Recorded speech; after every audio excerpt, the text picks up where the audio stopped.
ایک ایسی لڑکی کی کہانی جسے اس کے رب نے ظلمت سے نور تک کا سفر طے کروایا۔ گناہوں کی دلدل میں وہ کچھ یوں گری کہ وہ خود کو بھول گئی۔ وہ ان گناہوں کے راستے پر آگے بڑھتی گئی۔ ہاں، مگر اس سارے سفر میں اس لڑکی کا دل نہ لگتا تھا، اسے سکون نہ ملتا تھا۔ پھر شروع ہوئی دوپٹے کی کہانی، جہاں بڑوں نے سر پر دوپٹہ لینے کو کہا مگر یہ نہ بتایا کہ بال اور شانے کیوں چھپاؤ۔ اس نے بھی ایک رسمی مسلمان سمجھ کر قبول کر لیا۔ یوں ہی زندگی گناہوں بھرے راستے پر چلتی رہی۔ نہ جانے کیسے اسے حجاب نے اپنی جانب متوجہ کیا۔ وہ دوپٹے کو نہ پسند کرنے والی حجاب کو پسند کر بیٹھی۔ ہاں، یہاں سے شروع ہوئی تھی اس کی تبدیلی کی کہانی۔ وہ حجاب کرنے لگی مگر شوق کے باعث۔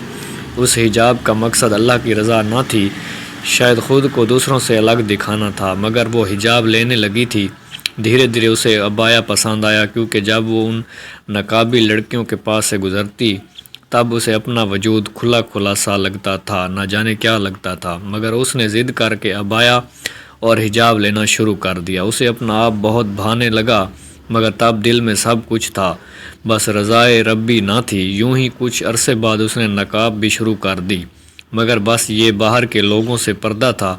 معلوم نہیں وہ یہ سب کیوں کرتی تھی، مگر دل میں رضائے ربی نہ تھا۔ وقت گزرتا رہا مگر وہ بچپن کی ایک خلش اور اداسی پن نے کبھی اس کا ساتھ نہ چھوڑا تھا۔ شاید وہ وفادار تھی اپنے رب کی، تب اس کی توجہ پردے کی جانب گئی تھی۔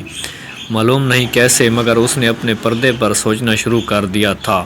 نماز میں رونے لگی تھی، رب کے آگے گرانے لگی تھی، اپنے رب کو اپنی سب کیفیت بتانے لگی تھی۔ رب کو بھی اس کا یہ تڑپنا بھا گیا تھا، کیونکہ اس کے رب نے اسے نور کا در دکھا دیا تھا، اسے ہدایت دے دی گئی تھی۔ دور آسمانوں کے پار عرش پر قائم رب اپنی اس بندی کو خود کی محبت میں شدید کرنے والا تھا۔ آسمانوں پر شاید فرشتوں کو بھی خبر ہو گئی ہوگی کہ ایک گمراہی میں ڈوبی لڑکی صراط مستقیم پر گامزن ہونے والی تھی۔